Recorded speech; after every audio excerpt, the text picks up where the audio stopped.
Hello friends, मैं हूं Anuj Mittal and welcome to my channel mechanical GATE Guru. Friends, इस channel पर हमारी टेक्निकल की क्लासेस चल रही है मैकेनिकल के लिए, लेकिन इंजीनियरिंग मैथमेटिक्स भी हमारे लिए उतना ही ज़रूरी है जितने कि बाकी technical subjects. Friends, engineering mathematics चाहे आप मैकेनिकल ब्रांच से हो, चाहे कंप्यूटर, चाहे सिविल, आप किसी भी ब्रांच से हो, मैथमेटिक्स, इंजीनियरिंग मैथमेटिक्स आपके लिए बहुत इंपॉर्टेंट रोल प्ले करता है। अगर आप एक अच्छा रैंक लाना चाहते हो तो मैं आप लोगों के लिए इंजीनियरिंग मैथमेटिक्स का पूरा कोर्स, कंप्लीट कोर्स लेके आ रहा हूँ। एक एक चैप्टर, एक एक कंसेप्ट मैं आपके साथ डिस्कस करूँगा। चलिए पहले देखते हैं कि इंजीनियरिंग मैथमेटिक्स के अंदर हमें क्या क्या पढ़ना है। इंजीनियरिंग मैथमेटिक्स के अंदर मैं आपको टोटल 10 टॉपिक्स मैं आपको पढ़ाऊंगा। देखिए, सबसे पहला टॉपिक जो है वो है हमारा लीनियर अलजेब्रा। लीनियर अलजेब्रा, इसमें से हमारे बेसिकली मैट्रिक्स से हमारे पास क्वेश्चंस बनते हैं। सेकंड हमारे पास है कैलकुलस, हमें लिमिट्स, डिफरेंशियबिलिटी, ये क्वेश्चंस हमें करने होंगे कैलकुलस के अंदर। उसके बाद हमारे पास आता है वेक्टर कैलकुलस। वेक्टर कैलकुलस काफ़ी इंपॉर्टेंट चैप्टर है और यहाँ से आपको क्वेश्चन देखने को मिलता है। लीनियर अलजेब्रा, मैट्रिक्स, डिटर्मिनेंट्स, कैले हैमिल्टन थ्योरम, यहाँ से भी आपको क्वेश्चन देखने को मिलते हैं। उसके बाद सबसे इंपॉर्टेंट आपका डिफरेंशियल इक्वेशन, आपको यहाँ से क्वेश्चन मिलेगा ही मिलेगा। चाहे आप गेट एग्जाम में चले जाओ, चाहे आप आईईएस एग्जाम में चले जाओ, आपको डिफरेंशियल इक्वेशन से क्वेश्चंस मिलने ही मिलने हैं। डिफरेंशियल इक्वेशन हम लोग, हमारे जो टेक्निकल सब्जेक्ट्स होते हैं ना, हम डिफरेंशियल इक्वेशन को डायरेक्ट यूज़ करते हैं मैक्सिमा मिनिमा निकालने के लिए। हम लोग डिफरेंशियल इक्वेशन, कैलकुलस को और डिफरेंशियल इक्वेशन को बहुत ज़्यादा यूज़ करते हैं हम लोग अपने टेक्निकल सब्जेक्ट्स में। तो डिफरेंशियल इक्वेशन से आपको क्वेश्चन देखने को मिलेंगे। Laplace transformation, 5th chapter. 6th chapter that is complex variable. 7th chapter numerical method से हम लोग क्वेश्चंस करेंगे। अब 8th चैप्टर देखिए। अब देखिए फ्रेंड्स, जो 8th टॉपिक है, 8th चैप्टर है हमारा, that is probability and statistics. और यहाँ से फ्रेंड्स आपका गारंटीड, चाहे आप गेट एग्जाम दे रहे हो, चाहे आप इंजीनियरिंग सर्विस एग्जाम दे रहे हो, यहाँ से क्वेश्चन आपका गारंटीड रहेगा कि आना ही आना है। 9th चैप्टर हमारा रहेगा Fourier series and 10th chapter हम लोग करेंगे पार्शियल डिफरेंशियल इक्वेशन। तो टोटल 10 चैप्टर, ये 10 चैप्टर मैं आपको इंजीनियरिंग मैथमेटिक्स के इस कोर्स में पढ़ाऊंगा।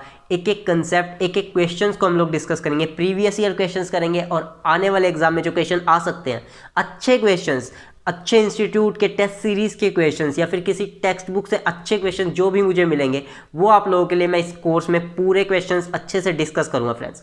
और हम लोग सबसे पहले जो पढ़ेंगे प्रोबेबिलिटी एंड स्टैटिस्टिक्स, सबसे इंपॉर्टेंट, सबसे पहले पढ़ेंगे।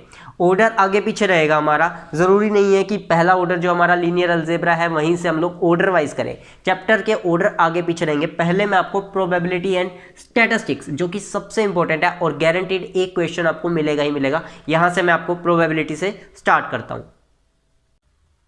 फ्रेंड्स, इस वीडियो सीरीज को, इस चैप्टर को स्टार्ट करने से पहले मैं आपको बता दूं कि अगर आप सच में चाहते हो कि आप इंजीनियरिंग मैथ को अच्छे से सीख पाओ, गेट, इंजीनियरिंग सर्विस एग्जाम और अदर टेक्निकल एग्जाम्स में किसी भी तरह की आपके प्रॉब्लम ना आए, आप इजीली क्वेश्चंस को क्रैक कर पाओ, मैथमेटिक्स के क्वेश्चन को इजीली क्रैक कर पाओ, तो आपको क्या करना, आपको इस वीडियो सीरीज की हर वीडियो को बिना स्किप किए, बिना फॉरवर्ड किए ध्यान से अच्छे से देखना है। प्रॉपर आपको नोट्स बनाने, किसी भी वीडियो को स्किप नहीं करना, वीडियो की स्पीड को इंक्रीज नहीं करना, नॉर्मल पेस पर वीडियो को चलने देना है।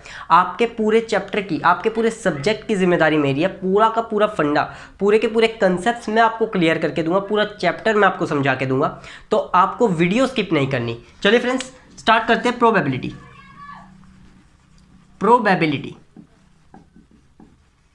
देखिए, जो आपकी गेट में प्रोबेबिलिटी की वेटेज रहती है, गेट में आपसे 2 से 3 नंबर में प्रोबेबिलिटी पूछा जाता है।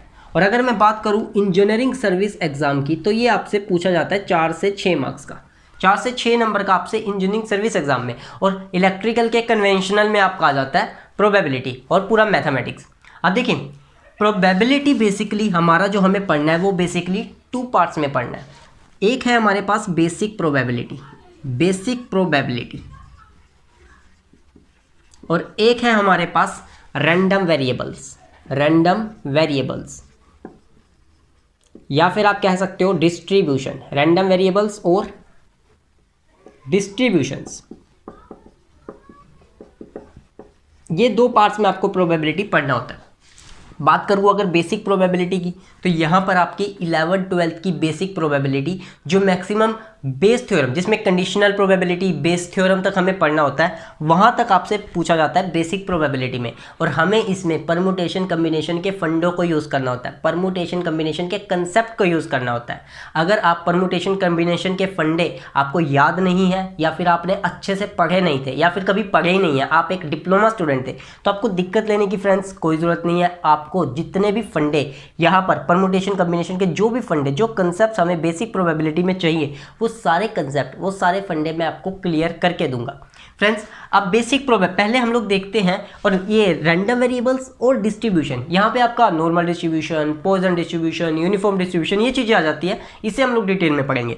अब देखिए सबसे पहले मैं आपको बताता हूँ कि प्रोबेबिलिटी में हमें करना क्या है, प्रोबेबिलिटी वर्ड का मतलब क्या है, पहले ये देख लेते हैं।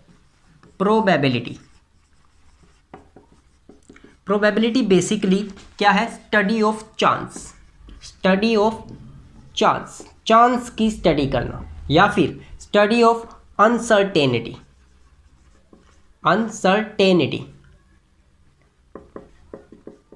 या फिर स्टडी ऑफ रैंडमनेस।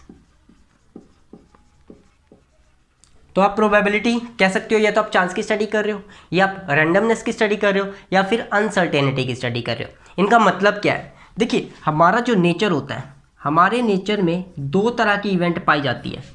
एक इवेंट होती है डिटर्मिनिस्टिक इवेंट, एक इवेंट हमारी होती है डिटर्मिनिस्टिक इवेंट, और एक हमारे पास होती है रैंडम इवेंट, रैंडम इवेंट। अब इसका मतलब क्या है?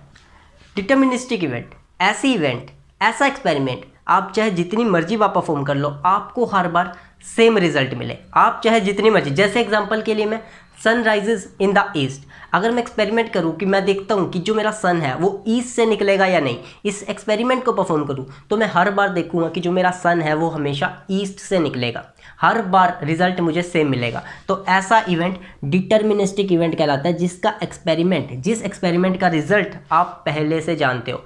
दूसरा एग्जांपल की बात करूं, ये मार्कर, अगर मैं एक्सपेरिमेंट परफॉर्म करूं कि जब मैं इस मार्कर को रिलीज़ करूंगा तो ये नीचे जाएगा या ऊपर, अगर मैं ये देखूं तो मुझे हर बार सेम रिजल्ट मिलेगा कि जब भी मैं मार्कर को रिलीज़ करूंगा ये हमेशा नीचे आएगा। तो ये डिटर्मिनिस्टिक है, इसकी मुझे स्टडी करने की कोई ज़रूरत नहीं है, मैं पहले से जानता हूँ कि ये नीचे ही आएगा, और चाहे मैं एक बार परफॉर्म करूँ, चाहे 10 बार, चाहे 10,000 बार, मुझे रिजल्ट हमेशा सेम मिलेगा कि ग्रेविटी के फोर्स की वजह से ये नीचे आएगा।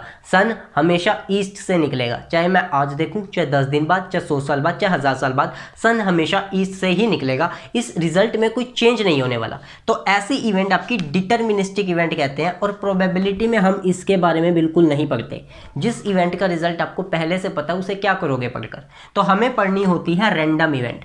रैंडम इवेंट, रैंडम इवेंट क्या है? नेचर में ऐसी बहुत सी इवेंट है जो रैंडम होती है। जैसे मैं पहले से ये सोचूं कि आज बारिश होगी या नहीं, तो ये चांस की बात है कि बारिश होगी या नहीं, ये अनसर्टेन है, मैं पहले से नहीं जानता, गारंटीड नहीं हूँ, 100% श्योर नहीं हूँ कि बारिश होगी या नहीं, बारिश होगी ही होगी या बारिश नहीं होगी। इस एक्सपेरिमेंट में वो अगर मैं अलग अलग दिन परफॉर्म करके देखूँ, किसी दिन बारिश हो जाएगी, किसी दिन नहीं होएगी, या फिर धूप निकलेगी या नहीं, तो ये सब आपके कैसे एक्सपेरिमेंट है? रैंडम एक्सपेरिमेंट है, आप पहले से श्योर नहीं हो। तो ऐसी इवेंट की स्टडी को हम लोग क्या बोलते हैं? प्रोबेबिलिटी। यहाँ पर हम लोग चांस की स्टडी करते हैं। अब देखिए प्रोबेबिलिटी को पढ़ने के लिए, प्रोबेबिलिटी को क्वेश्चंस को, प्रोबेबिलिटी के क्वेश्चन सोल्व करने के लिए हमें किन किन चीज़ों की ज़रूरत है? सबसे पहले देखिए हमें चाहिए रैंडम एक्सपेरिमेंट। हमें 3 चीज़ों की ज़रूरत पड़ती है फ्रेंड्स, ध्यान रखिएगा। प्रोबेबिलिटी को पढ़ने के लिए हमें 3 चीज़ों की ज़रूरत होगी। प्रोबेबिलिटी के क्वेश्चन सोल्व करने के लिए हमें 3 चीज़ें चाहिए। Number 1 random event. आपकी जो इवेंट होनी चाहिए वो रैंडम होनी चाहिए, वो डिटर्मिनिस्टिक नहीं होनी चाहिए, जो हमने देख लिया कि पहले से रिजल्ट पता नहीं होने चाहिए। तो ऐसी इवेंट की स्टडी हम लोगों को करनी है, दैट इज रैंडम इवेंट, सबसे पहले वो होनी चाहिए। सेकंड, आपके पास होना चाहिए सैंपल स्पेस। आपके पास क्या होना चाहिए फ्रेंड्स? Sample space. अब सैंपल स्पेस क्या होता है? मैं एग्जांपल के लिए टॉसिंग अ कॉइन, एक कॉइन को मैं क्या करता हूँ? टॉस करता हूँ, टॉसिंग अ कॉइन। मैंने एक सिक्के को उछाला, तो क्या आ सकता है? इसके जो रिजल्ट्स होंगे, जो आउटकम्स होगी, या तो हेड आएगा या टेल आएगा। सिक्के को उछालने पर 2 ही आउटकम्स आ सकते हैं, या हेड आएगा या फिर आपका टेल आएगा। तो हेड और टेल मेरे आने जो रिजल्ट है, उनको अगर मैं सेट की फॉर्म में लिख लूँ तो उसे कहा जाता है सैंपल स्पेस। जो भी मेरे आउटकम्स है, जितने भी मेरे आउटकम्स आ सकते हैं, रिजल्ट्स आ सकते हैं, उनको अगर मैं सेट की फॉर्म में लिखूं तो उन्हें कहा जाता है सैंपल स्पेस। और ये जो एच और टी है, ये हेड और टेल जो मेरे रिजल्ट है, इन्हें कहा जाता है सैंपल पॉइंट्स। इन्हें क्या कहेंगे फ्रेंड्स? हेड और टेल को हम लोग बोलेंगे सैंपल पॉइंट्स। ये आपको टर्म्स ध्यान रखनी है, इन्हें हम कहते हैं सैंपल पॉइंट्स। ठीक, कॉइन के रिगार्डिंग मैं आपको कुछ टर्म्स क्लियर कर देता हूं जो आपको क्वेश्चंस पे देखने को मिलती है। आपको कॉइन के रिगार्डिंग देखिए, एग्जाम में आपको कॉइन लिखा हुआ मिलेगा कि फेयर कॉइन, आपको मिलेगा फेयर कॉइन या फिर अनबाइज्ड कॉइन। अनबाइज्ड कॉइन, अब इनका मतलब क्या है? फेयर कॉइन और अनबाइज्ड कॉइन का मतलब क्या? देखिए, ऐसा कॉइन जिसके ऊपर मास डिस्ट्रीब्यूशन यूनिफॉर्म होगी। मास डिस्ट्रीब्यूशन मतलब सिक्के के दो सरफेस है, एक हेड और एक टेल। चाहे आप हेड वाला सरफेस लो या टेल वाला, आपके सिक्कों के दोनों सरफेस पर मास डिस्ट्रीब्यूशन सेम रहेगी, यूनिफॉर्म मास डिस्ट्रीब्यूशन रहेगी। कहीं पर मास ज़्यादा, कहीं पर मास कम नहीं होगा। तो मास डिस्ट्रीब्यूशन आपकी सेम रहेगी, उसे हम बोलेंगे फेयर कॉइन और अनबाइज्ड कॉइन। लेकिन अगर मास डिस्ट्रीब्यूशन सेम ना हो, मास डिस्ट्रीब्यूशन सेम ना हो तो क्या होगा? जिस सरफेस पर मास डिस्ट्रीब्यूशन ज़्यादा होगी वही सरफेस आपका बार बार गिरेगा। ग्रेविटी के फोर्सेस की वजह से वही सरफेस आपका हर बार आएगा। अगर हेड सरफेस पर मास डिस्ट्रीब्यूशन ज़्यादा है तो वो गिरेगा, टेल सरफेस पर मास डिस्ट्रीब्यूशन ज़्यादा है तो वो टेल गिर जाएगा। तो आपका ये इवेंट, ये एक्सपेरिमेंट क्या आपका डिटर्मिनिस्टिक नहीं बन जाएगा? आपका ये एक्सपेरिमेंट रैंडम नहीं रह पाएगा, ये आपका डिटर्मिनिस्टिक बन जाएगा। डिटर्मिनिस्टिक बन जाएगा और डिटर्मिनिस्टिक की हम क्या स्टडी करें? ठीक, तो आपका जो सिक्का होना चाहिए फेयर कॉइन और अनबाइज्ड कॉइन। अगर मास डिस्ट्रीब्यूशन सेम नहीं है तो ऐसे सिक्के को अनफेयर कॉइन कहा जाता है। क्या कहा जाता है? Unfair coin. और बाइज्ड कॉइन कहा जाता है, बाइज्ड, कि वो सिक्का जो है वो बाइज्ड नहीं है। उसको वो सिक्का जो है वो बाइज्ड है, सॉरी, वो सिक्का क्या है? बाइज्ड कॉइन है। आपका मास डिस्ट्रीब्यूशन सेम नहीं है। मास डिस्ट्रीब्यूशन कैसे बढ़ा सकते हैं हम लोग? किसी भी लेबोरेटरी में जाकर वेल्डिंग के थ्रू किसी सरफेस पर आप मास डिस्ट्रीब्यूशन बढ़ा सकते हो, या फिर आप उस किसी सरफेस पर, सिक्के के किसी एक सरफेस पर इलेक्ट्रोप्लेटिंग के थ्रू मटेरियल को कोट कर सकते हो, मटेरियल की परत चढ़ा सकते हो, जिससे उस पर मास डिस्ट्रीब्यूशन यूनिफॉर्म नहीं रह पाएगा और वो सिक्का भारी होने की, वो सरफेस भारी होने की वजह से उसी साइड से गिरेगा। तो ये कुछ टर्म्स आपको यहाँ पर क्वेश्चन सोल्व करने से इनका कोई रिलेशन नहीं है, लेकिन आपको एग्जाम में इन टर्म्स का मतलब मैं आपको बता रहा हूँ। जब आप न्यूमेरिकल्स करोगे तो आपको ये फेयर कॉइन या अनबाइज्ड कॉइन जब मैं बोलूँगा तो आपको पता होना चाहिए। फ्रेंड्स, आपको साथ के साथ नोट्स बनाने हैं, प्रॉपर नोट्स बनाते रहिएगा। चैप्टर की, सब्जेक्ट की जिम्मेदारी मेरी रहेगी। ठीक, अब हमारे पास सैंपल स्पेस हो गया, हेड और टेल, ये मैंने सिक्के के लिए। अगर मैं डाइस को रोल करूँ तो डाइस के लिए सैंपल स्पेस क्या होगा? 1 2 3 4 5 6। एक डाइस को अगर मैं रोल करता हूँ तो 6 में से कोई सा भी रिजल्ट आ सकता है। इनको जब मैं सेट की फॉर्म में लिखूंगा तो ये सैंपल स्पेस ये सैंपल स्पेस बन जाएगा और ये क्या बन जाएंगे? ये पॉइंट्स बन जाएंगे। अब थर्ड आता है हमारे पास इवेंट। इवेंट, अब ये इवेंट क्या होता है? जैसे मैं बात करूं, मेरे पास ए नाम की इवेंट है, यानी कि head on the toil, head on the coin, head on the coin. मैंने एक इवेंट बना दी कि अगर सिक्के पर हेड आता है तो वो मेरी ए इवेंट है। ऐसे ही मैं बी कह दूं, tail on the coin, tail on the coin. अगर मैं ये कहता हूं कि मेरे सिक्के पर टेल आएगा, ठीक है, वो मेरी बी इवेंट हो गई। तो इसे हम कहते हैं इवेंट। इवेंट बेसिकली क्या होता है?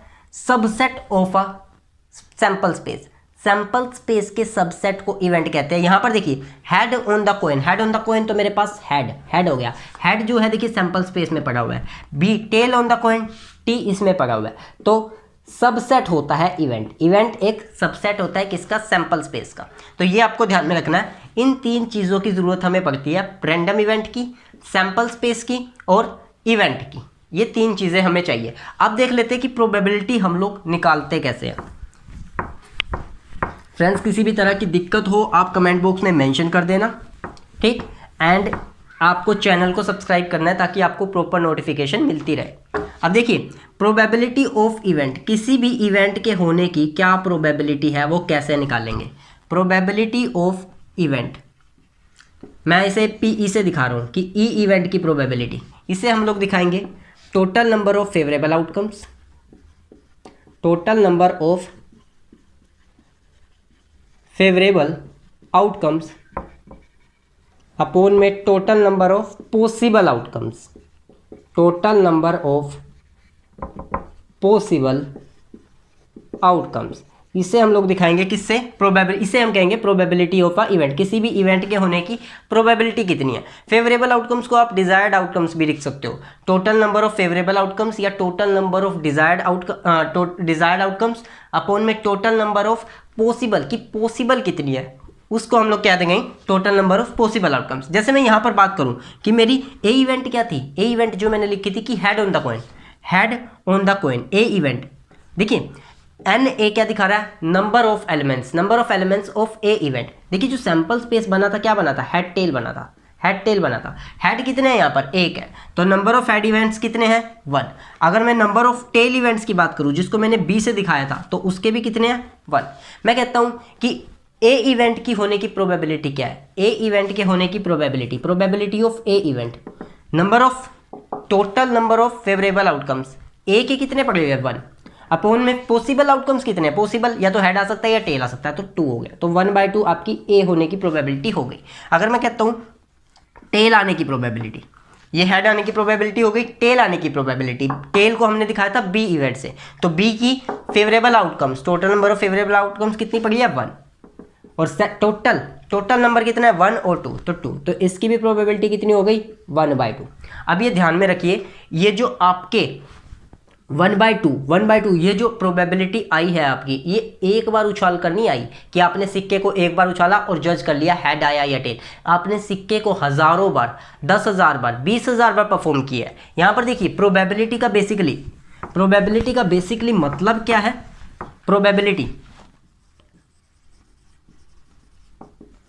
Probability is the relative frequency. Probability आपकी रिलेटिव फ्रीक्वेंसी होती है, relative frequency of large number of trials.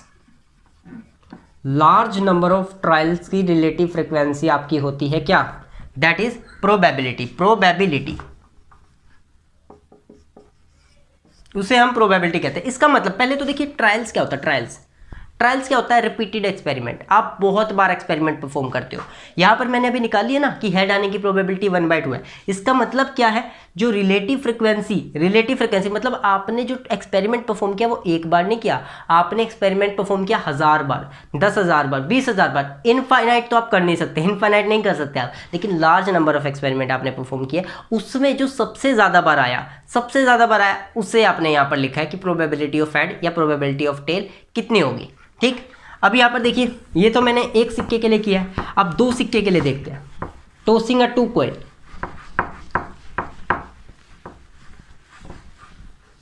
Tossing a 2 coin.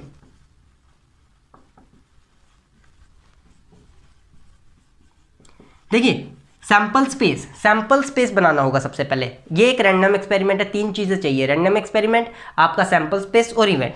ये एक रैंडम एक्सपेरिमेंट है कि हमें इसका पहले से नहीं पता, जब मैं सिक्के को उछालूं तो मेरे पास हेड आएगा या टेल आएगा, मैं पहले से नहीं जानता, तो ये रैंडम एक्सपेरिमेंट हो गया। अब चाहिए मुझे सैंपल स्पेस बनाने के लिए मेरे पास 2 मेथड है। एक है मेरे पास ट्री डायग्राम, एक क्या है मेरे पास, ट्री डायग्राम से आप सैंपल स्पेस बड़े इजीली बना सकते हो। और एक है मेरे पास मैट्रिक्स मेथड, एक मेरे पास क्या है फ्रेंड्स, एक है मेरे पास मैट्रिक्स मेथड। इन 2 मेथड के थ्रू आप बड़े आसानी से सैंपल स्पेस बना सकते हो। मैं दोनों मेथड सिखा देता हूँ। पहले ट्री डायग्राम देखिए, टॉसिंग अ 2 कॉइन, 2 सिक्के लिए है मैंने, 2 सिक्के ले लिए। एक है मेरे पास 2 रुपये का सिक्का और एक है मेरे पास 5 रुपये का सिक्का, 2 रुपये कॉइन और 5 रुपये कॉइन। अब देखिए 2 रुपये कॉइन में क्या होगा, एक हेड होगा और एक टेल होगा। जब आप सिक्का उछालते हो, 2 रुपये का सिक्का आपने उछाला, या तो हेड आएगा या टेल आएगा, आइदर हेड आइदर टेल। और फिर उसके बाद आप 5 रुपये का सिक्का उछालते हो, उसमें भी या तो हेड आएगा या टेल आएगा। तो या तो हेड आएगा, पहले आपने इसको उछाला तो या तो हेड आ सकता है, हेड आने के बाद दूसरे सिक्के में या तो हेड आ सकता है या टेल, या फिर अगर इस सिक्के में पहले टेल आया तो अगले सिक्के में या तो हेड आ सकता है या टेल आ सकता है। तो आपके सैंपल स्पेस क्या बने, HH, HT, TH and TT। तो ये आपके पास बन गए सैंपल स्पेस। ये 4 सैंपल स्पेस आपके बन चुके हैं। अब तीसरा इवेंट, मैं आपको कहता हूं कि आपको एक हेड निकालने की प्रोबेबिलिटी बतानी है, प्रोबेबिलिटी ऑफ वन हेड, एक हेड निकालने की प्रोबेबिलिटी बताओ। कैसे निकालोगे, total number of possible outcome, total number of favourable outcomes. Favourable देखिए एक हेड चाहिए, ना कम ना ज़्यादा, एक हेड, तो यहाँ पर देखिए दो हेड है, यहाँ पर एक हेड है, यहाँ पर एक हेड है, यहाँ पर दो टेल है, तो यहाँ पर इन दो केसेस में मुझे एक एक हेड मिल रहा है। तो मेरे पास पॉसिबल आउटकम्स कितने, फेवरेबल आउटकम्स हो गए 2 और पॉसिबल कितने हैं 1 2 3 4। तो यहाँ से मेरे पास प्रोबेबिलिटी आ गई 1/2। मैं कहता हूँ कि आपको 2 हेड की प्रोबेबिलिटी बतानी है, कि 2 हेड होने की प्रोबेबिलिटी बताओ। 2 हेड की प्रोबेबिलिटी कितनी होगी? यहाँ पर देखिए कितने हेड है, यहाँ पर 2 हेड है, एक केस हुआ, यहाँ पर एक हेड है, यहाँ पर एक हेड है, यहाँ पर 2 टेल है, तो आपको 2 हेड चाहिए, एक ही केस बनता है, एक ही केस बनेगा, दैट इज 1, और टोटल केस कितने हैं 4, 1/4। तो ये आ गई आपकी प्रोबेबिलिटी ऑफ 2 हेड निकालने की, 2 हेड निकालने की प्रोबेबिलिटी। मैं कहता हूँ प्रोबेबिलिटी ऑफ 0 हेड, कि आपका एक भी हेड नहीं आया, प्रोबेबिलिटी ऑफ 0 हेड, 0 हेड की प्रोबेबिलिटी बताओ। यहाँ पर देखिए 2 हेड है, एक हेड है, एक हेड है, यहाँ पर कोई भी हेड नहीं है, तो यहाँ पर एक केस बना, और यहाँ पर देखिए टोटल स्पेस कितने 4, तो 1/4, ये आपके पास प्रोबेबिलिटी आ गई। अब देखिए फ्रेंड्स, मैं आपको एक ऐसी बात बता रहा हूँ जो एग्जाम में आपका बहुत ज़्यादा एफर्ट्स, बहुत ज़्यादा वक्त बचाएगी। यहाँ पर देखिए, यहाँ पर देखिए, अगर मैं यहाँ पर टोटल प्रोबेबिलिटी की बात करूँ, तो प्रोबेबिलिटी ऑफ एक हेड की बात करूँ, ये 1 हेड से मैं दिखा देता हूँ, प्रोबेबिलिटी ऑफ एक head plus probability of 2 head plus probability of 0 head, इन सब की प्रोबेबिलिटी आपकी 1 के बराबर होगी। आप खुद करके देख लीजिए, 1 हेड की प्रोबेबिलिटी कितनी है 1/2, 2 हेड की प्रोबेबिलिटी 1/4, 0 हेड की प्रोबेबिलिटी 1/4, इन सबको ऐड करोगे तो आपके पास 1 आएगा। और ये नोट बहुत ही इंपॉर्टेंट है, जो एग्जाम में आपका बहुत ज़्यादा वक्त बचाएगा। देखिए कैसे, अब देखिए सपोज कीजिए आपको निकालनी है probability of at least 1 head, probability of at least 1 head, आपको एक हेड निकालने की प्रोबेबिलिटी निकालनी है। तो आप कैसे निकालोगे? जो आपके पास सैंपल स्पेस था, head head, head tail, tail head और टेल टेल, ये आपके पास सैंपल स्पेस है, और आपको कह रहा है वो एटलीस्ट 1 हेड। एटलीस्ट 1 हेड का मतलब क्या है कि आपका एक हेड तो कम से कम होना ही चाहिए, मतलब एक हेड भी हो सकता है, 2 हेड भी हो सकते हैं, तीन नहीं पॉसिबल है, क्योंकि आप 2 ही सिक्के उछाल रहे हो, तो 2 हेड से ज़्यादा तो आपके आ नहीं सकते। तो एटलीस्ट 1 हेड का मतलब क्या होगा कि प्रोबेबिलिटी कम से कम एक हेड, या तो एक हेड आ जाए या फिर प्रोबेबिलिटी 2 हेड आ जाए, तो इसका ये मतलब है। तो आपको इसकी प्रोबेबिलिटी निकालनी है 1 हेड प्लस 2 हेड की। 1 हेड की प्रोबेबिलिटी कितनी है 1/2, प्रोबेबिलिटी ऑफ 2 हेड आने की प्रोबेबिलिटी कितनी है 1/4। तो यहाँ से जब आप इसे सोल्व करोगे, 4 आपका एलसीएम आएगा, 2 + 1 दैट इज इक्वल टू में 3/4। आपका कितना निकल कर आया 3/4। तो अगर आपको निकालनी है एटलीस्ट 1 हेड की, तो 3/4। आप इसे डायरेक्ट कैसे निकाल सकते हो? एटलीस्ट 1 हेड की प्रोबेबिलिटी आप कैसे निकाल सकते हो? देखिए आपके पास क्या रिजल्ट निकल कर आया, probability of 0 head plus probability of 1 head plus probability of 2 head, और ये किसके बराबर है 1 के। तो अगर मुझे 1 हेड प्लस 2 हेड की निकालनी है, इस पार्ट की निकालनी है जो कि मेरा क्या कहता है एटलीस्ट 1 हेड की, तो ये आपका कैसे निकल जाएगा 1 head plus probability of 2 head that should be equal to में 1 माइनस, ये उधर चला जाएगा, प्रोबेबिलिटी ऑफ 0 हेड। तो 1 माइनस प्रोबेबिलिटी 0 हेड की प्रोबेबिलिटी 1/4 है। यहाँ से आप इसे एलसीएम लोगे 4 - 1 3/4, फिर से आपके पास वही आंसर आ जाएगा। और ये आपका एग्जाम में बहुत एफर्ट बचाएगा। ये 2 कॉइन का केस था, 2 कॉइन का, इसलिए हम चाहे इससे निकाल ले चाहे इस वाले मेथड से निकाल ले, ज़्यादा टाइम वेस्ट नहीं होगा। लेकिन जब हम 3 कॉइन वाला केस करेंगे तो हम देखेंगे कि जो एटलीस्ट वाले केस होते हैं ना, ये यहाँ पर क्या निकालना था आपको, एटलीस्ट की निकालनी थी। ये जो एटलीस्ट वाले क्वेश्चंस होते हैं उनमें आपको जो दी गई है उसकी प्रोबेबिलिटी निकालने की बजाय जो नहीं दी गई उसकी प्रोबेबिलिटी निकालो और उसे 1 में से माइनस कर दो। इसे मैं फिर से अच्छे से एक्सप्लेन करूँगा अभी टॉसिंग 3 कॉइन के साथ। पहले मैं आपको मैट्रिक्स मेथड सिखा देता हूं कि मैट्रिक्स मेथड से हम सैंपल स्पेस कैसे बनाएंगे। देखिए 2 रुपए का सिक्का है और 5 रुपए का सिक्का है, 2 है तो आपके पास 2 रो बनेंगी और 2 ही आपके पास कॉलम बन जाएंगे। अब यहां पर देखिए ये आपके पास फर्स्ट, ये सेकंड, फर्स्ट सेकंड। यहां पर देखिए आपके पास मैंने ले लिया ₹2 का कॉइन, ₹5 का कॉइन, 5 रुपए का सिक्का, 2 रुपए का सिक्का। अब 2 रुपए का सिक्का है उसका या तो हेड होगा या टेल होगा, 5 रुपए का सिक्का या तो हेड होगा या टेल होगा, या तो हेड हेड आ सकता है या हेड टेल आ सकता है या फिर टेल हेड आ सकता है, टेल हेड TH आ सकता है, या फिर टेल टेल टेल टेल आ सकता है। तो 4 सैंपल स्पेस आपके बन गए, head head, head tail, tail head, tail tail. ये है बेसिकली मैट्रिक्स मेथड। आप दोनों डायग्राम कोई सा भी डायग्राम आप यूज करके सैंपल स्पेस निकाल सकते हो। चलिए अब देखते हैं टॉसिंग 3 कॉइन। टॉसिंग 3 कॉइन, उससे पहले मैं आपको एक बात बता दूं फ्रेंड्स, श्योर इवेंट की अगर प्रोबेबिलिटी पूछी जाए आपसे, आपको इंटरव्यू में या कहीं भी आपसे पूछा जाता है श्योर इवेंट की प्रोबेबिलिटी क्या होगी, श्योर इवेंट की प्रोबेबिलिटी 1 होगी। और इम्पॉसिबल इवेंट की प्रोबेबिलिटी कितनी होगी, जो इवेंट हो ही नहीं सकती, इम्पॉसिबल इवेंट की प्रोबेबिलिटी 0 होगी। ये आपको ध्यान में रखना है, ठीक। ये हमारे एक्सियम्स है। क्या है, एक्सियम्स।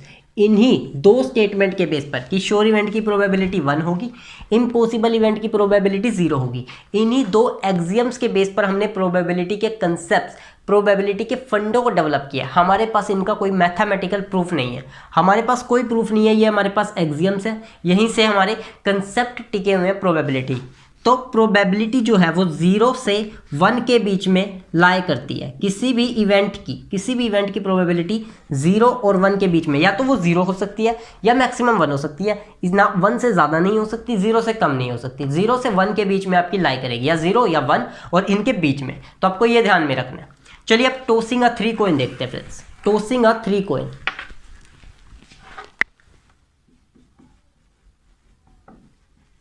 टॉसिंग अ 3 कॉइन। अब मेरे पास 3 सिक्के हैं, 3 सिक्के। अब देखिए, ले लीजिए ₹2 का कॉइन ले लिया, ₹5 का कॉइन ले लिया, ₹10 का कॉइन ले लिया, 2, 5, 10, ये 3 सिक्के मैंने ले लिए। अब कैसे, इसके सबसे पहले हमें क्या करना होगा, रैंडम एक्सपेरिमेंट है, सिक्के के उछाले को रैंडम, उसके बाद सैंपल स्पेस चाहिए। सैंपल स्पेस देखिए, ₹2 का सिक्का है, उसका क्या होगा, एक हेड होगा, एक टेल होगा, ठीक। अब आगे जो ₹5 का सिक्का है, इससे या तो हेड आएगा या टेल आएगा। ₹2 का सिक्का उछाल दिया, अगर हेड आया तो अगले ₹5 के सिक्के में या हेड आएगा या टेल आएगा। अगर ₹2 के सिक्के में टेल आया तो ₹5 के सिक्के में या तो हेड आएगा या टेल आएगा। अब यहाँ पे भी फर्दर, जब 5 का सिक्का उछालोगे, हेड आया तो आगे फिर 10 के सिक्के में या तो टेल आ सकता है या फिर हेड आ सकता है। ऐसे यहाँ पर या तो टेल आ सकता है या हेड आ सकता है। ऐसे यहाँ पर या तो टेल आ सकता है, हेड आ सकता है, यहाँ पर टेल आ सकता है, हेड आ सकता है। इस तरह के केस आपके बनते हैं। तो यहाँ पर देखिए, head head tail, head head tail, head head head, head head head, head tail tail, head tail tail, head tail head, head tail head. इसके पूरे हो गए 4 केस। अब इसके देखते हैं, tail head tail, tail head tail, tail head head, tail head head, tail tail tail, tail tail tail, tail tail head, tail tail head. तो total आपके पास 8 case, 1 2 3 4 5 6 7 8, total number of possible outcomes आपके पास 8 हो गए। ये आपके पास sample space हो गए। मैं ट्री डायग्राम को हटा रहा हूँ फ्रेंड्स, ये आपके पास 8 सैंपल स्पेस हो गए। अब अगर वो एग्जाम में कहता है कि मुझे बताओ प्रोबेबिलिटी ऑफ 3 हेड, 3 हेड की प्रोबेबिलिटी बताओ कि 3 हेड होंगे। 3 हेड की प्रोबेबिलिटी देखिए, यहाँ पर 2 हेड है, 3 से कम होने चाहिए ना ज़्यादा होने चाहिए। 2 है, यहाँ पर 3 मिल गए, एक केस मिला, यहाँ पर एक हेड है, यहाँ पर एक हेड है, यहाँ पर एक हेड है, 2 हेड है, एक यहाँ पर तीनों टेल है, यहाँ पर एक हेड है। तो सिर्फ एक केस ऐसा है जहाँ पर आपको प्रोबेबिलिटी क्या मिल रही है, प्रोबेबिलिटी 3 हेड की ये मिल रही है 1/, देखिए पॉसिबल, ये जो फेवरेबल आउटकम्स है 1, total number of favourable outcomes, और पॉसिबल है 8, तो आपके पास प्रोबेबिलिटी हो गई 1/8। मैं आपको कहता हूँ कि आप प्रोबेबिलिटी 2 हेड की निकाल कर बताओ, 2 हेड की प्रोबेबिलिटी मुझे बताओ, 2 हेड होने चाहिए, अब सिर्फ 2 हेड चाहिए। तो यहाँ पर एक केस ये आया आपके पास, यहाँ से एक हेड है, यहाँ से आपके पास 2 हेड आए, यहाँ पर एक हेड है, यहाँ पर फिर से 2 हेड आए, यहाँ पर 3 टेल आ गए, यहाँ पर एक हेड। तो ऐसे कितने केस हो गए, 3 केस। जो डिजायर्ड है, फेवरेबल है, वो 3 हो गए, और टोटल केस कितने हैं 8। तो प्रोबेबिलिटी 2 हेड की कितनी हो गई 3/8। अगर प्रोबेबिलिटी 1 हेड की बताऊँ, 1 हेड की प्रोबेबिलिटी बताओ कि सिर्फ एक हेड होगा, सिर्फ और सिर्फ एक हेड। 2 हेड है, 3 हेड है, एक हेड, ये रहा, यहाँ पर 2 हेड है, यहाँ पर एक हेड, ये केस, यहाँ पर 2 हेड है, यहाँ पर एक भी हेड नहीं, यहाँ पर एक हेड, ये एक केस ही हो गया। तो टोटल 1 2 3 और फेवरेबल 3 हो गए, पॉसिबल हो गए 8, 3/8। मैं लास्ट कहता हूँ कि एक भी हेड नहीं, मतलब सारे के सारे टेल, 2 हेड है, 3 हेड है, एक हेड है, 2 हेड है, एक हेड है, 2 हेड, यहाँ पर एक भी हेड नहीं है, यहाँ पर सारे के सारे टेल है। तो यहाँ पर आ गई आपकी प्रोबेबिलिटी 1/8। फेवरेबल कितने हैं 1 और पॉसिबल कितने हैं 8, यहाँ पर भी आपका एक ही हेड पड़ा हुआ है। तो ये देखिए, ये आपके पास प्रोबेबिलिटी आ गई। अगर मैं इन सबको ऐड करता हूँ, मैं कहता हूँ कि आप बताओ probability of 0 head plus probability of 1 head plus probability of 2 head plus probability of 3 head. 3 से ज़्यादा तो हो नहीं सकते, 3 ही सिक्के हैं, 3 से ज़्यादा हेड तो आएंगे नहीं। तो कितने हो गया 0 हेड की प्रोबेबिलिटी 1/8, 1 हेड की प्रोबेबिलिटी 3/8, 2 हेड की प्रोबेबिलिटी 3/8, 0 हेड की, 1 हेड की, 2 हेड की और 3 हेड की प्रोबेबिलिटी 1/8। इन सब को ऐड करो, एलसीएम 8 आ गया आपका पास, 3, 4, 7 और 8, 8/8 प्रोबेबिलिटी आ गई 1। फिर से अब यहाँ पर मैं आपको बताता हूँ एटलीस्ट वाला केस। मैं कहता हूँ एटलीस्ट वाले केस से निकालो कि आपकी प्रोबेबिलिटी होगी at least, probability of at least 1 head, probability of at least 1 head, इसकी प्रोबेबिलिटी बताओ कि आपको एक हेड की, कम से कम एक हेड हो। तो इसका मतलब क्या हुआ कि कम से कम एक हेड हो, या तो एक हेड होगा या फिर 2 हेड होंगे या फिर 3 हेड होंगे। 3 से ज़्यादा नहीं हो सकते, आपको भी बताया, 3 ही सिक्के हैं हमारे पास। तो एक हेड, 2 हेड, 3 हेड, इसका मतलब क्या हुआ कि कम से कम एक हेड तो होना ही चाहिए। तो इसकी प्रोबेबिलिटी कैसे आएगी? 1 हेड की प्रोबेबिलिटी कितनी हुई? 3/8। 2 हेड की प्रोबेबिलिटी कितनी हुई? 3/8। 1 हेड की, 2 हेड की और 3 हेड की 1/8। तो ये कितना हो गया? 7/8। ये 7/8 आ गई। इस क्वेश्चन को ऐसे करने की बजाय आप शॉर्टकट मेथड, शॉर्टकट या कह लीजिए ट्रिक से, कि प्रोबेबिलिटी ऑफ एटलीस्ट 1 हेड को मैं क्या लिख सकता हूँ, मैंने क्या निकाल लिया, जो मुझे कहा गया है मैं उसका अपोजिट निकालूंगा। मुझे कहा है कम से कम एक हेड होना चाहिए, मैं निकालता हूँ कि एक भी हेड नहीं है। एक भी हेड नहीं मतलब क्या? 0 हेड। और 0 हेड की प्रोबेबिलिटी कितनी है? 0 हेड की प्रोबेबिलिटी है 1/8। मैंने निकाल वो दिया जो मुझसे पूछा नहीं गया, और जो चाहिए तो उसे क्या करूँ? 1 में से माइनस कर दूँ। 1 में से माइनस करूँगा, 8 - 1 7/8, डायरेक्ट आपका आंसर आ गया। तो आप एग्जाम में इस तरह क्वेश्चन कर सकते हो, आपको बहुत ज़्यादा एफर्ट बचेगा। सैंपल स्पेस मैं आपको बता दूं फ्रेंड्स, सिक्के के जो सैंपल स्पेस बनते हैं, सैंपल स्पेस 2 की पावर में n, इतने सैंपल स्पेस आपके बनेंगे। ये ध्यान रखना आपको, जब भी आप सिक्के को रोल करते हो तो इतने आपके पास सैंपल स्पेस होंगे। मतलब देखो कैसे आया, सिक्के के 2 सरफेस है, 2 सरफेस 2 और पावर में n। अगर आप एक सिक्का लेते हो तो उसके 2 केस बनेंगे, n की वैल्यू 1, 2 केस बनेंगे, कौन से? हेड या फिर टेल। अगर आप सिक्के को 2 बार उछालते हो, सिक्के को 2 बार उछाला तो 4 केस बन जाएंगे, जो हमने देखा। सिक्के को 3 बार उछालोगे तो आपके पास कितने बन जाएंगे? 2 की पावर में 3, 8 केस बन जाएंगे। सिक्के को 4 बार उछालोगे, 2 की पावर में 4, 16 सैंपल स्पेस बनेंगे। तो ये सैंपल स्पेस निकालने के तरीके हैं। एक बात मैं बताऊं, एक आपके पास सपोज कीजिए 2 सिक्के हैं, 2 सिक्के, एक है 2 रुपये का कॉइन और एक है 5 रुपये का कॉइन। ये 2 सिक्के को अलग अलग उछालना, यानी कि इसको उछाला, इसको उछाला, ठीक, और एक ही सिक्के को 2 बार उछालना, ये दोनों अलग अलग बातें हैं। एक ही सिक्के को, सैंपल स्पेस आपको हर बार सेम मिलेंगे। एक सिक्के को चाहे 2 बार उछालो या फिर 2 अलग अलग सिक्के को उछालो, काम अलग अलग है, लेकिन सैंपल स्पेस प्रोबेबिलिटी हम लोग सेम तरीके से निकालेंगे, ध्यान रखना, ठीक। तो चलिए फ्रेंड्स, ये है टॉसिंग ऑफ अ 3 कॉइन। अब मैं आपको बताता हूँ प्रोबेबिलिटी की टेक्निक्स, जो आपके एग्जाम में बहुत ज़्यादा इंपॉर्टेंट रोल प्ले करेगी। अगर आप वो टेक्निक नहीं सीखते तो एग्जाम में क्वेश्चंस करना बहुत मुश्किल हो जाएगा। जो बेसिक प्रोबेबिलिटी के क्वेश्चन सोल्व ही नहीं कर पाओगे।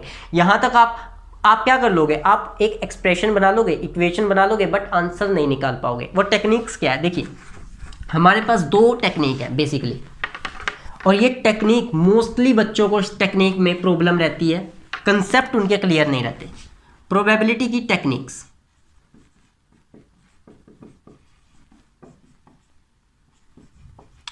ये क्या कहते हैं इसमें, देखिए 2। अब देखिए फ्रेंड्स, प्रोबेबिलिटी की टेक्निक्स या फिर कहिए प्रोबेबिलिटी के प्रिंसिपल्स। देखिए इसमें हमारे पास बेसिकली 2 प्रिंसिपल है। एक है हमारे पास एडिटिव प्रिंसिपल और एक है हमारे पास multiplicative principle. Majority students, most of the students को यही नहीं पता होता कि उन्हें कौन सा प्रिंसिपल कब यूज़ करना है। उन्हें एडिटिव प्रिंसिपल और मल्टीप्लिकेटिव प्रिंसिपल के बीच में डिफरेंस ही नहीं पता कि कब कौन सा प्रिंसिपल यूज़ होगा। आपके एग्जाम में जो बेसिक प्रोबेबिलिटी से क्वेश्चंस आते हैं 95% या फिर 99% कहिए, उनमें आपको इन 2 प्रिंसिपल को यूज़ करना पड़ता है। या तो आप एडिटिव प्रिंसिपल को यूज़ करते हो या फिर आप मल्टीप्लिकेटिव प्रिंसिपल को यूज़ करते हो, या फिर आपको दोनों प्रिंसिपल यूज़ करने पड़ते हैं प्रॉब्लम में। अब देखिए ये प्रिंसिपल कहते क्या है, पहले तो फ्रेंड्स आप प्रॉपर नोट्स बनाते रहिए, ध्यान से मेरी बात को सुनिए, बहुत इंपॉर्टेंट है।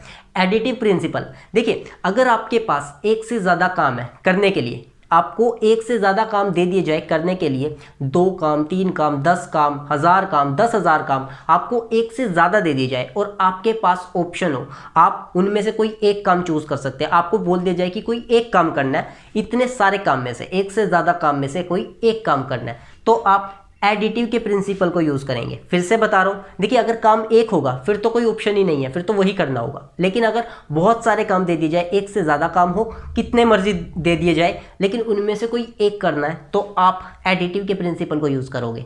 लेकिन अगर आपको एक से ज़्यादा काम दे दिए जाए और आपको सारे काम करने के लिए कहा जाए कि आपको सारे ही करने पड़ेंगे, तो आप मल्टीप्लिकेटिव प्रिंसिपल को यूज़ करेंगे। ध्यान रखना, इसे मैं एक क्वेश्चन के थ्रू, एक एग्जाम्पल के थ्रू समझाता हूँ फ्रेंड्स। देखिए सपोज कीजिए आपके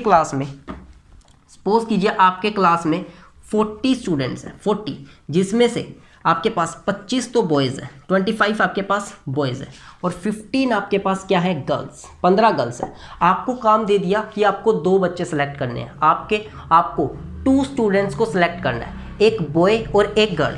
2 स्टूडेंट्स आपको सिलेक्ट करने हैं जिसमें एक बॉय होना चाहिए और एक गर्ल होना चाहिए। तो आपको 2 काम दे दिए कि एक बॉय को सिलेक्ट करो और एक गर्ल को सिलेक्ट करो।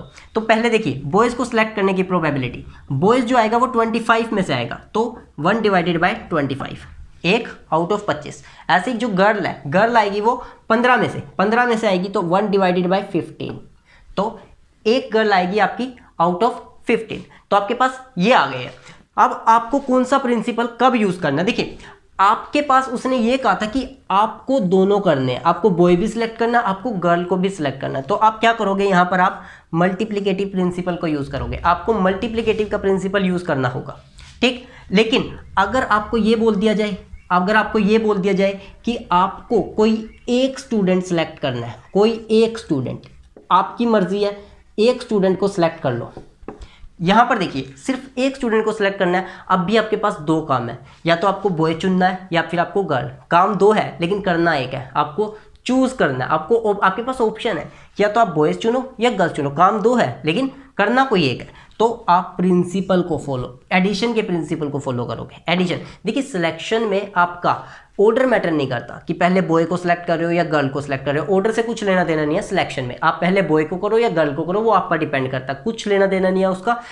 जब कोई टीम सेलेक्ट हो रही है, 11, सपोज कीजिए क्रिकेट टीम सेलेक्ट हो रही है 11 प्लेयरों की, तो उसमें ये मैटर नहीं करता कि कौन पहले चुना गया। ये मैटर करता है कि 11 के 11 प्लेयरों में खेल कौन रहा है, 11 प्लेयरों में कौन खेल रहा है। तो ऑर्डर मैटर नहीं करता जब आप सिलेक्शन की बात करते हो, ठीक। अरेंजमेंट में ऑर्डर मैटर करता है, वो मैं समझाऊंगा। परमुटेशन और कम्बिनेशन यूज़ किया जाता है सिलेक्शन के लिए। तो आई होप आपको एडिशन और मल्टीप्लिकेशन, एडिशन जब आपके पास एक से ज़्यादा काम हो और आपके पास ऑप्शन हो कोई एक कर दो तो आप एडिशन यूज़ करोगे। आपके पास एक से ज़्यादा काम है और आपको सारे के सारे करने तो आप मल्टीप्लिकेटिव प्रिंसिपल को यूज़ करोगे। फ्रेंड्स आई होप आपको ये कंसेप्ट, दोनों प्रिंसिपल अच्छे से समझ में आ गए होंगे। अगर नहीं समझ में आए तो कमेंट बॉक्स में मेंशन कर देना। प्रॉब्लम्स के थ्रू हम लोग और डिटेल में इसे टच करेंगे, बहुत इंपॉर्टेंट है ये। और फ्रेंड्स मैं आपके साथ अपना व्हाट्सएप नंबर शेयर कर रहा हूँ, व्हाट्सएप ग्रुप 8053918722। आपको किसी भी तरह की प्रॉब्लम होती है, इस व्हाट्सएप ग्रुप में मैं daily videos, problems, notes, PDF जो मेरे पास कंटेंट अवेलेबल रहता है मैं इस व्हाट्सएप ग्रुप में शेयर करता हूँ। आप इस नंबर पर मुझे मैसेज कीजिए, मैं आपको व्हाट्सएप ग्रुप में ज्वाइन कर लूँगा। देखिए चैनल को सब्सक्राइब करोगे तो आपको नोटिफिकेशंस मिलती रहेगी, जैसे ही मैं वीडियो को पोस्ट करूँगा आपको नोटिफिकेशन मिल जाएगी। लेकिन इस व्हाट्सएप ग्रुप को अगर आप ज्वाइन करते हो तो आपको मैं एक दिन पहले, या फिर देखिए वीडियो जो है वो रेगुलर अपडेट होगी, लेकिन अगर किसी दिन वीडियो अपडेट ना हो पाई, मैं ना कर पाया, तो मैं पहले से मैसेज डाल दूँ कि आज वीडियो नहीं मिलेगी। तो आपको व्हाट्सएप ग्रुप में ये फ़ायदा रहेगा कि आपको पहले से पता होगा कि वीडियो किस दिन अपडेट होगी, ठीक। तो आप इस नंबर पे मैसेज कीजिए, मैं आपको ज्वाइन कर लूँगा। और फ्रेंड्स चैनल को सब्सक्राइब कर लेना, वीडियो को लाइक करना, कमेंट बॉक्स में बताना कि आपको क्या पार्ट समझ में नहीं आया और प्रोबेबिलिटी के बाद आप कौन सा चैप्टर चाहते हो। चैप्टर सारे होंगे, 10 के 10 चैप्टर कराऊंगा, लेकिन कौन सा चैप्टर आप पहले चाहते हो, कॉम्प्लेक्स नंबर चाहते हो, कैलकुलस चाहते हो या फिर मैट्रिसेस चाहते हो, तो आप कमेंट बॉक्स में बताना। और आई होप आपको वीडियो पसंद आई होगी। Best of luck for your exam and thank you for watching.